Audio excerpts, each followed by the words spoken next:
CrimeDivers. I'm Laura. And I'm Jill. And welcome to today's episode. Hello everybody, welcome to today's Laura-sode. Yeah, it is a Laura-sode. So, where in the world are we? We're in the USA. And what's the name of your episode? A failed hit. Okay, do you want to dive in? Let's dive in. Diana Lovejoy was born on the 26th of October 1972 in Southern California. When she was growing up, she attended Mountain View High School in Mountain View, California. She then went on to get her bachelor's degree in psychology, literature, French and music from the University of California in San Diego. She graduated from there in 1994. I couldn't find a lot of information from her younger years, but growing up, her friends said that she was quite easy to talk to, she was very smart and funny, she was also highly disciplined, like she wasn't really into partying, she was quite focused on her studies and she liked to keep healthy. Being active was like a huge part of Diana's life, so she did swimming, bike riding, hiking and running. She was always doing something. So back when she was doing her degree, she got a job at Nokia. Remember the phone Nokia? Yeah. Her job title was a lead documentation specialist, which basically she organised documents stuff for co-workers, just like an officey type. Yeah. So she ended up taking this as a full-time job after she graduated. She worked, which kind of made me laugh, but how many times she did a degree in psychology, literature, French and music, but yet she ended up taking a job at Nokia doing stuff. It's like, well, I don't know how many times these people study for stuff and then never actually do. I think sometimes people struggle to actually find work in the field that they are qualified for. But it seems a shame really, because it's like, well, why do these universities put on these courses that then you really can't get a job of at the end of it? Yeah, I know. So anyway, so let's say she took a full-time job at Nokia after she graduated. So she worked for Nokia for 4 years. And then she moved on to other jobs in the software industry. So Diana, was making well over $100,000 a year. So she was doing pretty well for herself. Yeah.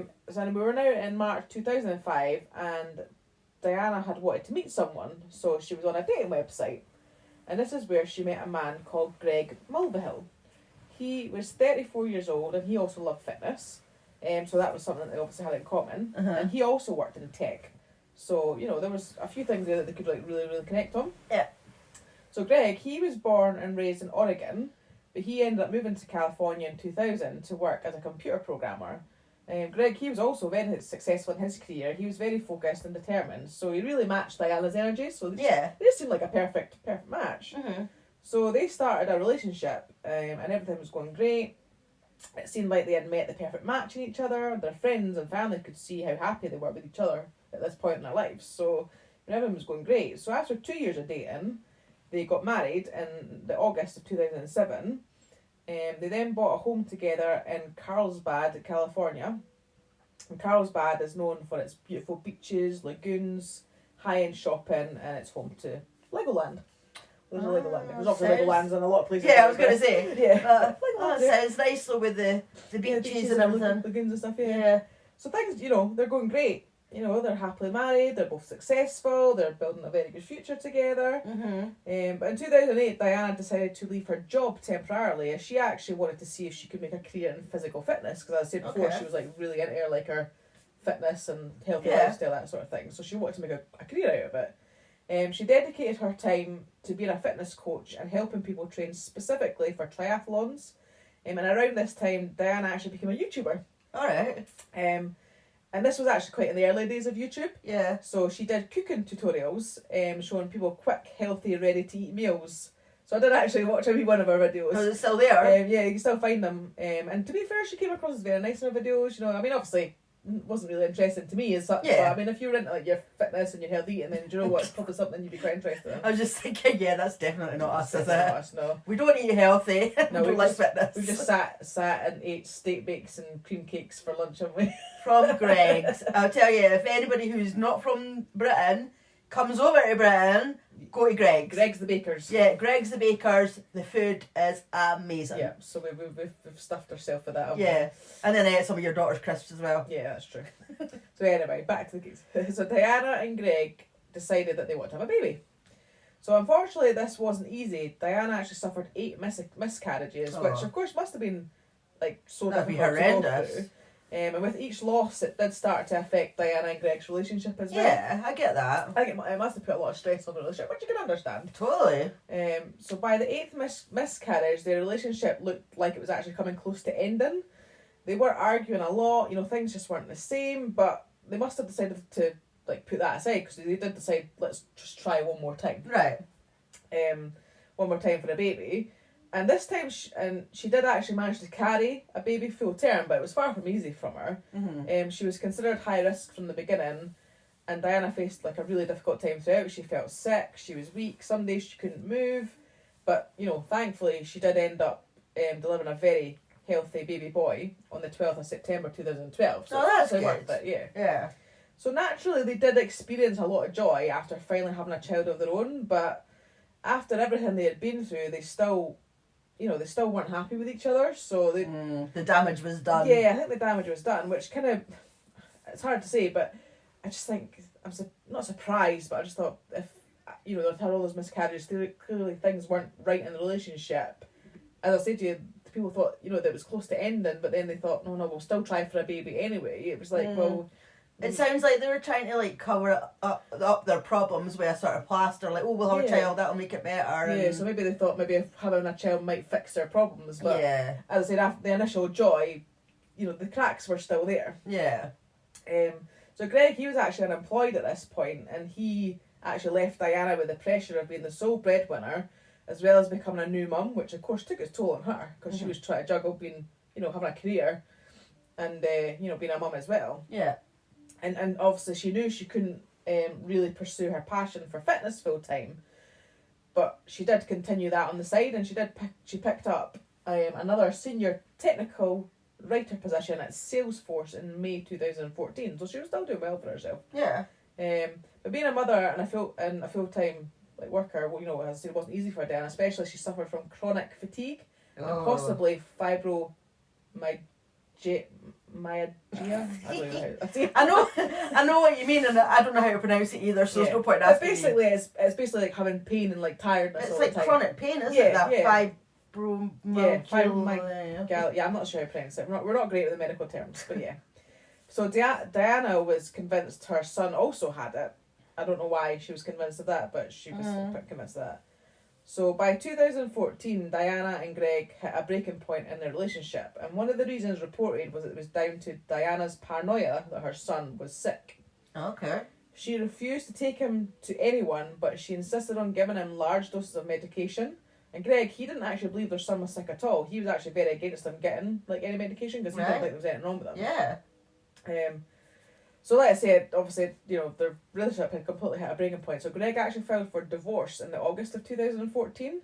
So he moved out of the family home, but he was committed to co-parent, of course. Mm-hmm. But their divorce, and also they had a battle in custody as well, and that lasted for 2 years, and it was extremely bitter. So one day Greg got home from work, and he was met with a temporary restraining order from Diana. Oh wow. It turns out that she had gone to the police just a few days prior and told them that Greg was sexually abusing her, but not only her son as well. Oh my God. Yeah. So of course, when it came to their divorce and custody battle, the courts and that, they heavily favoured Diana, and Greg was only granted 10 hours a week of supervised visitation. Even though there was no proof of him doing Well, I say anything. Greg, he fully maintained that he was innocent. He would never harm his son, especially. Yeah. And eventually, in November 2015, the investigation into the sexual assault claims ended, and everyone involved agreed that there was no way Greg was being abusive to his son. There was no signs of physical or mental abuse. There obviously had been many evaluations done on their son over the time. And, the outcome of them was that Greg was an incredible father. Like, they were impressed with him, and they could see how much he loved his son. Mm-hmm. So, actually, the people who were doing the assessments, they also said that they believed Greg should be the primary caregiver. Right, yeah. So at that point, there was a change to the custody agreements, and Greg was given a 50-50 split on the custody. So, they got that's better then. So they ended up with joint custody. Yeah. So he hadn't been abusing his son at all. Yeah. So not only that though, but Diana was going to have to pay Greg $100 child support a month as well. which I'm not really sure Why? why. If they had 50-50. Well, I know, I did read, I don't know why, but anyway, apparently she did. But there was obviously a reason for it. Yeah, there was a good reason for it. So eventually their divorce was finalised on the 26th of June 2016, and in their settlement, it was decided that Diana would keep the house, like the family house, but she would pay Greg $125,000 within 98 days. So that really upset Diana. She actually had a condo in Encinitas, which is a place in California. Okay. So she had to basically sell that to fund that, because she had to buy Greg out, because she was going to keep the home, so he obviously had to get some money. So she had to sell that to fund that. So obviously she was not happy about having to do that. So around this time, Diana started to have an interest in guns and shooting. Uh-oh. She decided that she wanted to learn how to shoot. So she found a gun range called Iron Sights, and it wasn't too far from where she lived. So she bought herself a handgun and she began shooting lessons, and there she met an instructor called Weldon McDavid Jr. So she had private lessons with him. He taught her how to shoot a gun and stuff. Okay. So Weldon, he was in his late 40s when he met Diana, and he had been he'd been in the Marines and stuff before, so this is obviously what he did for a job now at the gun range. So he had a particular interest in Diana because she explained that her ex was abusive, so she was still claiming that. Okay. And she wanted to protect herself and her son from him. So he had actually helped another woman called Crystal, who had had an abusive husband, and he'd helped teach her to shoot and learn self-defense moves. Mm-hmm. And I think, obviously, that was quite a good thing, because I think her husband did actually try to attack her and stuff. Uh-huh. But thankfully, her husband was actually arrested and convicted for a sex crime before he could really, really hurt her. But he was obviously must have been intimidating her and stuff like that. And this Crystal actually publicly noted that Weldon had helped save her. So it was clearly in his nature to help, a damsel in distress, if you like. Right. He was obviously that kind of guy. So obviously when Diana showed up, he just totally felt a desire to help her. And they grew close pretty quick. However, Weldon's wife Leah, she wasn't too happy, and she said that she felt it was getting a bit inappropriate, as they would text each other quite a lot. Right. Of course, Weldon, he just, he said he was just trying to help Diana, he was just trying to give her tips. There was nothing more to it. That's what he explained to his wife. But of course, Leah wasn't convinced, and that led to issues with her and Weldon as well, because she was obviously, I can understand that. I mean, if your husband's in contact with another woman, they're texting and whatnot, then yeah, exactly. I mean, if it's a bit too much, then you've got every right to be pissed off at it. I think if there's a woman texting any of our husbands a lot, I'd be thinking, well, why? What do you need to talk to them about so much? Yeah, exactly. I'm fine for you having contact with a woman, because obviously we may have friends that are women or colleagues or whatever, and that's totally fine. But if it got a bit inappropriate, you'd be like, well, why? Why are they texting so much? So yeah, I guess I can understand why she wasn't convinced, and I wasn't great. And they also had a son together as well, Leah and Weldon. So they were a little family unit. Yeah. So, as I said to you before, Diana hadn't been happy about the custody battle. So she was still trying, even though it had been changed already, she was still trying to get full custody in court. She still maintained that Greg was sexually abusive, even though several evaluations proved that he wasn't. So Greg was never abusive to his, now ex-wife, and his son. That was never the case. It was just her trying to get full custody. Yeah, basically, trying to just, because I think she was obviously bitter that, the whole, the divorce, etc., and having to sell her condo and that she just wanted to get back at him, basically. That pisses me off. It's you have a child together, that is both of you, you're both the parents, so you both have the right to see your child. Yeah, of course. And people that are unless there is a really good reason for it, obviously, but people are no, I'm not letting you see your kid. That pisses me off. It's the child that loses out, because the other ones, they should be, as long as there's nothing there's nothing sinister, then they should be having contact with both parents as much as they both can. I mean, sometimes yes, it might be they're with one parent more than the other because of maybe working or living circumstances or whatever it is, but you should, as long as there's no real, if you've just split up and yes, you might not like each other, or whatever you've divorced for, or you've split up, whatever, fine. Keep that between yourselves. Yeah, put that aside for the child. As long as both parents have been good parents to the child, exactly, then they should be allowed as much access to them as possible, because it's for the child's benefit as well as their benefit, obviously. Yeah. But you know, I just, it doesn't annoy me when people try to use their kids as weapons against each I other. know, and I'm not being funny, right? Well, I'm not a children person. But, like, I'm sure, who wants to have their child around them all the time? Surely you want some peace. Well, yeah, exactly, yeah, totally. You want your own time and, you know, it's time to do your own things, so... Sometimes it's not that bad. Like, I must say, I mean, not that I would ever want to be a single parent, but I feel like maybe that could be one of the only benefits, is that, you know, maybe you get a bit more peace. Yeah. Because you're obviously sending them off to the dad or the mum, whoever, you know, whatever you are, and you're getting a bit of peace, whereas when you're obviously, like, parents, you're with your child most of the time, aren't you? Together, so maybe. Anyway, back to that. So I said, you know, evaluations have proved that he wasn't sexually abusive to either her or their son. So on the 1st of September 2016, Greg got a strange phone call. It was about 10:30 p.m. So, you know, Greg, he answered the phone and there was a strange deep voice at the other end. And the voice tells Greg that he's a private investigator and that he has some information regarding the custody of his son. He said he had documents for him to look over, and when Greg asked to obviously see the documents, he said he would have to show him them in person. So I'm assuming maybe he was like, well, can you send them to me, or can you, I don't know, email them over or whatever, but no, I want to show you in person. Right. So the private investigator tells him that he will let him know where the documents are, which I found very strange. Because I'm like, well, why wouldn't you say, I'll meet you somewhere and I have them on me? But he was like, I'll show you where the documents are going to be, and that he will only have a short time to view them. Okay, it sounds a bit dodgy. Exactly. So the call actually ended, but the private investigator phoned back 2 minutes later and told him that they would be attached to a pole of a dirt path on Avienda Soledad, which is a very random place. Because I've seen like the map, and it's literally like a dirt, like off a main road, it's like a dirt road. Okay, this is sounding really dodgy. Well, to me that rings alarm bells already. I mean, obviously I know what's going to happen, but even without that, I'd be thinking, well, if you're a private investigator, surely you would... You're not obviously not legit. Well, exactly, because why would you pin documents to a pole for me to go and view?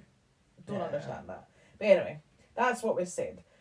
So basically that was all the private investigator said. So Greg, obviously, you know, the phone call ended, and, you know, he is very confused and worried about this phone call. Like, he doesn't really understand what's like he couldn't like sort of get in his head, like, what does he mean, like, what's happened, like, I'd be like, what the fuck is going on? yeah. So actually, you know, he's very sensible, and he actually ends up calling the non-emergency dispatch line. So that's like a, you know, like we have here, like a 101, so like not a 999 call, or in there America, not a 911 call, so they obviously have a number as well.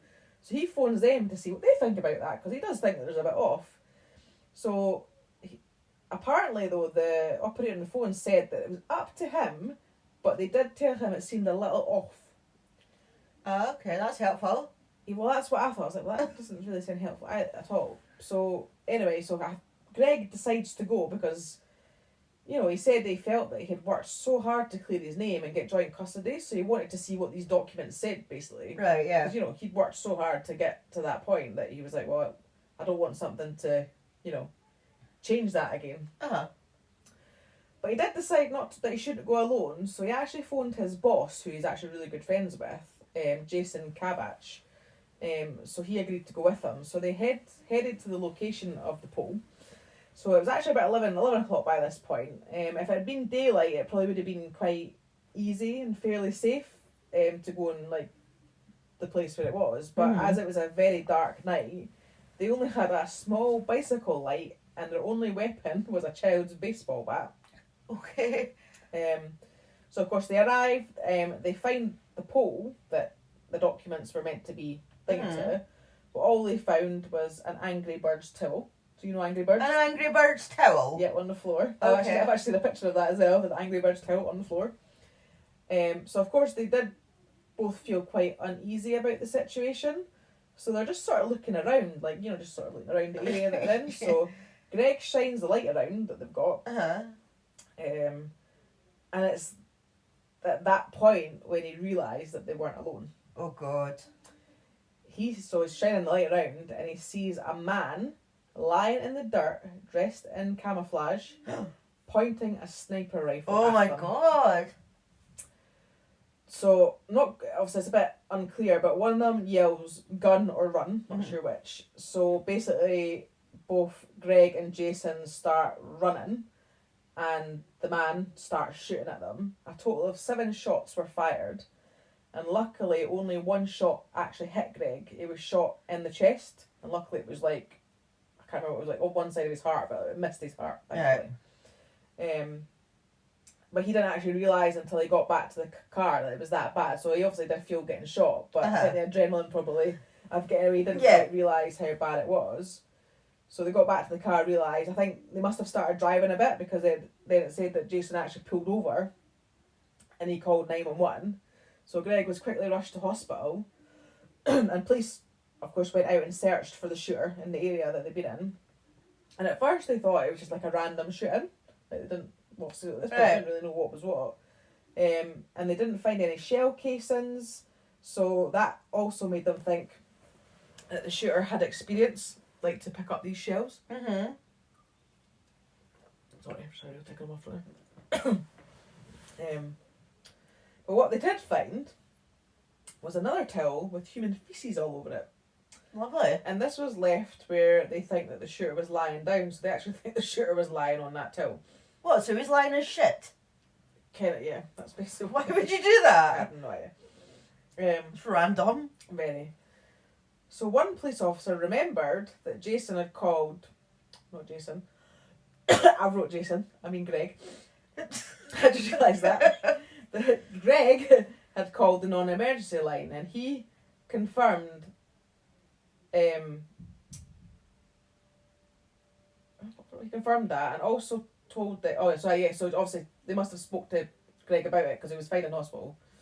They'd obviously discussed with him that he'd phoned the non-emergency line, and Greg, sorry. Why'd you keep calling him Jason? Well, because Jason's his friend that he went Well, with. I know, but... No, but I've written Jason for some reason, and now I've just said it twice. Anyway, so Greg confirmed that... You sure it's Greg? Yes, stop it. Confirmed that he'd phoned the non-emergency line, and he also told them about his bitter custody battle with Diana. But he said that he didn't believe that she was the one who shot him. So Well, it was a man that shot him, not a woman. Yeah, I know that, but that's what he said to the police, right? But police, of course, they did go and interview Diana, and when they did, something about her just didn't sit right with the officers. Mm-hmm. One even said that Diana appeared to be giggling at one point. Giggling? And they just felt like something was off. Mm. So Diana claimed that, she had nothing to do with this, and that she had been home all night. So the police knew the best and possibly only way that they could track down the shooter was to find out who made the call to Greg, because remember he'd got the call from the private investigator. It was pretty obvious that he'd obviously been lured there. Mm-hmm. And it was obviously because of this bitter divorce and custody battle, because that's what the call had been about. So the police started by tracing the number used to call Greg. They found it to be a prepaid burner phone, which of course was unhelpful. Yeah. But they did, however, trace where the phone had been purchased, which was a local Best Buy. I like Best Buy. That's where, like... Yeah, I mean... Is it like a wee supermarket or something? No, it's like where you get all like your gadgets and stuff like that. Like, tech. Like a tech sort of place in America. It's in America. Well, I gathered that. Justin quite likes it. I mean, I've never really bought anything out of it, but it's just interesting. Do you go and play with the gadgets? Yeah, just gonna look see what they've got. Yeah, I actually went to one in New York as well. I think I'm sure it was a Best Buy there. Oh, because that's in America. Yeah. So yeah. Well, that. Anyway, so she went to the local Best Buy. So police were able to get the CCTV footage and watch the footage to see who came in to buy the phone. Right. So they just must have had to trail through all the footage. But it wasn't long until they spotted who it was. It was, of course, Diana Lovejoy. She had come in at the Best Buy and bought the phone. Uh-huh. So this gave the police more evidence to question her further. And when they brought her in, Diana was still denying everything. She insists she was at home that night and had nothing to do with what happened to Greg. So the police asked her if she hired someone to kill her husband. And she said she didn't, but after a bit more pressing, it didn't take long for Diana to start opening up. She eventually told them about her relationship with Weldon, remember the guy from the gun range? And how he volunteered to help protect her. She said that they slept together, so Leah had been right that it was a bit dodgy. But apparently, she said it only happened once and she regretted it. But further into the interrogation, Diana changed her story again. She said that she did hire Weldon, but not to kill Greg, just to scare him. She was hoping that Weldon would scare Greg into giving her full custody of their son. She said that she paid Weldon $1,000 and planned to give him another $1,000 once it was over.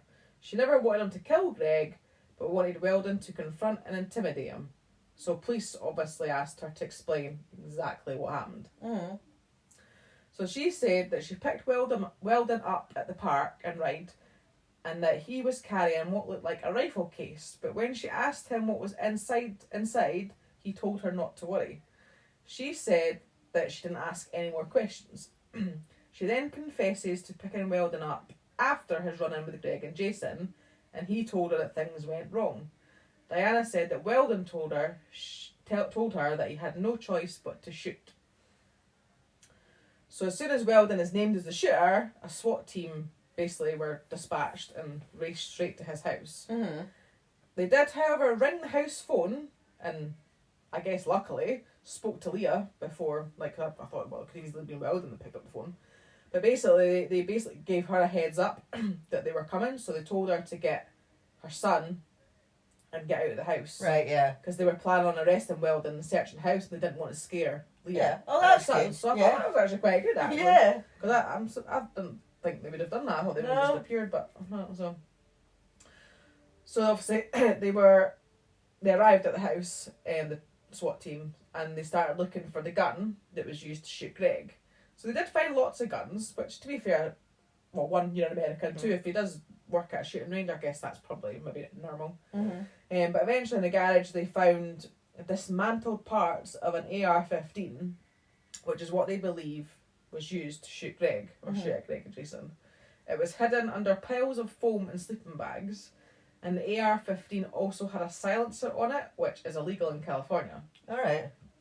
They also found a brass bag, which is used to catch shell casings from a bullet. So they found 7 inside, which would explain why they didn't find any at the scene, because, as I said, they weren't, like, there were 7 shots fired, but there was no shell casings. Yeah. There, so that was probably them. They also searched his car, where they found a camouflage jacket and black pants that were covered in dirt. So the Were they police... covered in shit as well? Well, he said he was lying. I do mention it again briefly.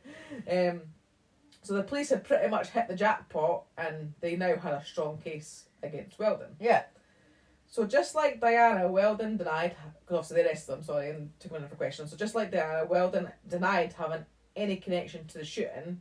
He said he had been home all night. So now, they tested the towel with the human feces on it, and it turned out it was Weldon's.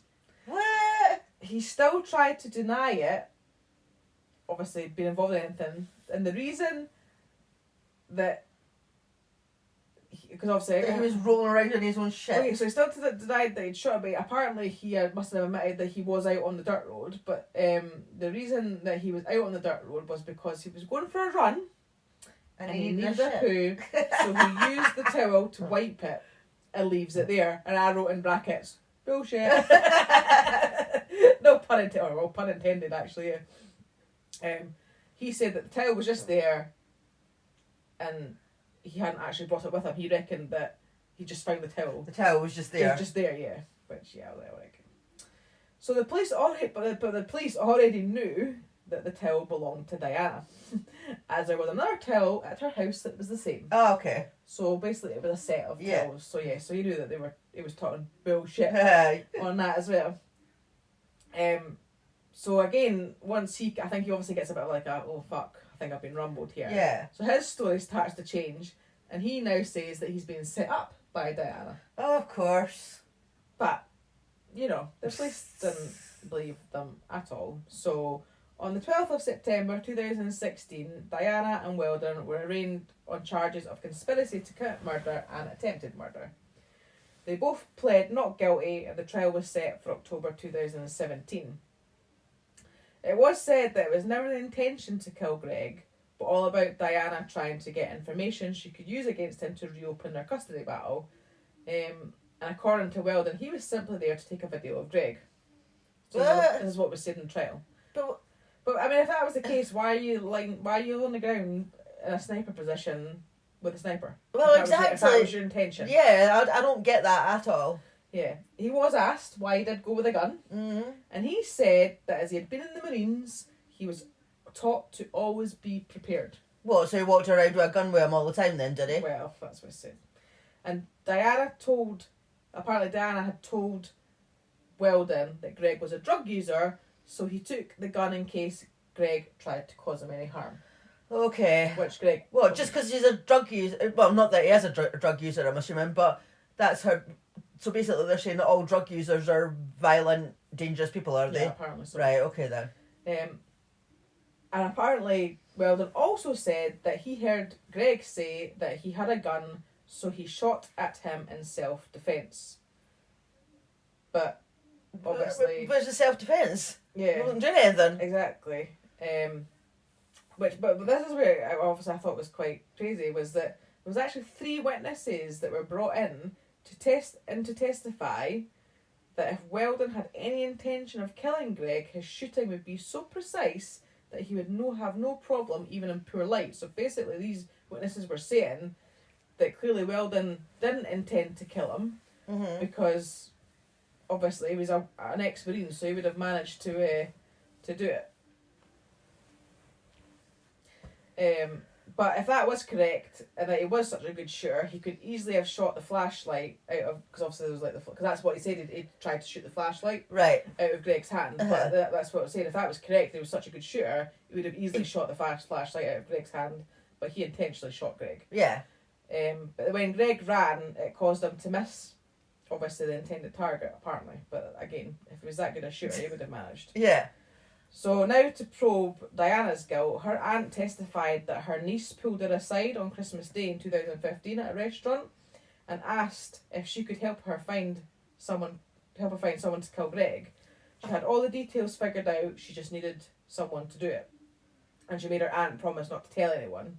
And a police deputy also at the restaurant actually overheard the conversation, and he actually contacted the aunt, but the aunt must have defended Diana on it, so didn't want to take it any further. So obviously after all that bullshit, Diana and Weldon were found guilty on 1 count of attempted murder and 1 count of conspiracy to murder. Diana got a sentence of 26 years to life in prison, and Weldon received 50 years to life in prison, and Greg was awarded $500,000 in damages. Did he get full custody? He did get full custody, and when Weldon was receiving his sentence, Diana actually passed out in the courtroom. But I don't know if she actually pretended to pass out or if it was genuine or not. But I think maybe she was just in shock. I don't think she ever thought she was going to get...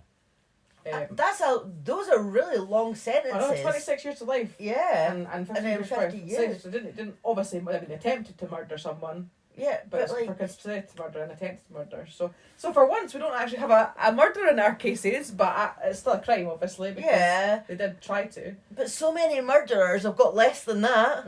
Exactly. So I think. I mean, good that they got so long. I know, but I'm just wondering if that's what happened. Like she had the shock of it, and that's why I don't know if she passed out or not passed out. Anyway, that's my Laurasode today. Well, thank you very much for that, and thanks to everybody for listening, and we'll see you next time. See you later, bye. If you would like to follow us on Instagram, Twitter or Threads, we are crime_divers_pod. We are on Facebook, TikTok and YouTube, and it's Crime Divers Podcast. Our email is crime_divers_pod@outlook.com. Our website is crimedivers.co.uk. If you would like to join our Patreon, it's patreon.com/crimedivers. And if you would like to buy us a coffee, it's buymeacoffee.com/crimedivers. And if you haven't already, please don't forget to subscribe, rate, review.